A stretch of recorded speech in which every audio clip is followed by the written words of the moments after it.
Hello everyone, I am Dr. Harshni Arabelli, Consultant Pulmonologist, Pratima Hospital, Kukatpalli.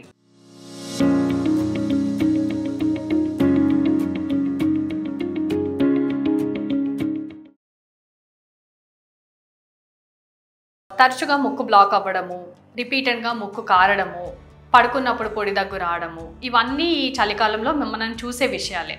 అయితే ఈ ముక్కు black అవ్వడానికి కారణాలు ఏంటి అని అంటే, ఒకటి మీకు సైనసైటిస్ ఇష్యూ ఉండొచ్చు, డీవియేటెడ్ నేసల్ సెప్టమ్ అనే ఇష్యూ ఉండొచ్చు. అంటే ముక్కులో ఉండే మన సెప్టమ్ ఈ మధ్య భాగంలో ఏదైతే బోన్ ఉంటుందో అది సైడ్కి ఉండొచ్చు, ముక్కులో కండరం పెరిగి ఉండొచ్చు. దీన్ని ఆపరేట్ చేయాలి అని చాలాసార్లు ఈఎన్టీ సర్జన్స్ చెప్తుండొచ్చు. కానీ మీకు ఓన్లీ ఇది చలికాలంలో ఎక్కువ అవ్వడము, ముక్కు బ్లాక్ అవ్వడము, లేదంటే ఏదన్నా పొగ లేదా డస్ట్, లేదంటే పోలెన్, ఏదైనా ఎలర్జీ ఉన్న సబ్స్టెన్సెస్ ఇలాంటివి ఎక్స్పోజ్ అయినప్పుడే మీకు ఈ నోస్ బ్లాక్ అవ్వడము ఇలాంటివి జరుగుతుండొచ్చు. దానికి మీరు నేజల్ డ్రాప్స్, స్టీమ్ ఇవన్నీ తీసుకుంటుండొచ్చు. బట్ ఇది లంగ్స్కి ఎట్లా రిలేటెడ్ అని అంటే, మీరు పడుకున్నప్పుడు ఒకవేళ మీకు ముక్కు కారుతుంది, నోస్ బ్లాక్ ఉంది, మీరు పడుకున్నప్పుడు ఆ సెక్రీషన్స్ అన్నీ వెనకకి గొంతులోకి వెళ్తాయి. ఆ గొంతులోకి వెళ్ళే సెక్రీషన్స్ వల్ల మీకు పొడి దగ్గు రావచ్చు. కొన్నిసార్లు అది తెమడలా కూడా అనిపించవచ్చు. అయితే ఇది కంప్లీట్గా లంగ్ ఇన్ఫెక్షన్ ఉన్నట్టే కాదు, కేవలం మీ పొడి దగ్గు ముక్కుకి సంబంధించి, ముక్కు నోస్ బ్లాక్కి సంబంధించి కూడా అయి ఉండొచ్చు. రెండోది, ఈ ముక్కు బ్లాక్ అవ్వడం అనేది మీకు basically viral infections, bacterial infections వల్ల వస్తూ ఉంటుంది. కాబట్టి ఇదే ఆర్గానిజము మీ నోస్లో నుంచి లంగ్స్ కూడా ఎంటర్ అవ్వచ్చు.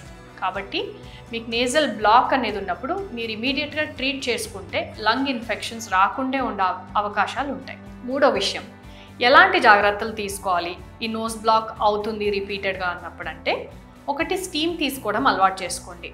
మీరు స్టీమ్లో మీకు వేపో క్యాప్స్ వస్తాయి, క్యాంఫర్ కానీ మెంథాల్ కానీ ఇలాంటివి ఉన్న ఆర్గానిక్ కంటెంట్స్ ఉన్న వేపో క్యాప్స్ గ్రీన్ కలర్ క్యాప్సూల్స్ లాగా వస్తాయి. ఈ క్యాప్సూల్ని స్టీమ్లో వేసుకొని తీసుకున్నప్పుడు ఏంటంటే, ఆ ఆవిరి వల్ల మీ నోస్ అనేది బ్లాక్ కొంచెం రిలీజ్ అవుతుంది. సెక్రీషన్స్ ఏవైతే వస్తున్నాయో వాటన్నిటిని మీరు క్లీన్ చేసుకున్నట్టయితే మీకు గొంతులోకి వెళ్ళి దగ్గు రావడమో లేకపోతే లంగ్స్లోకి ఇన్ఫెక్షన్ రావడమో రాకుండా ఉంటుంది.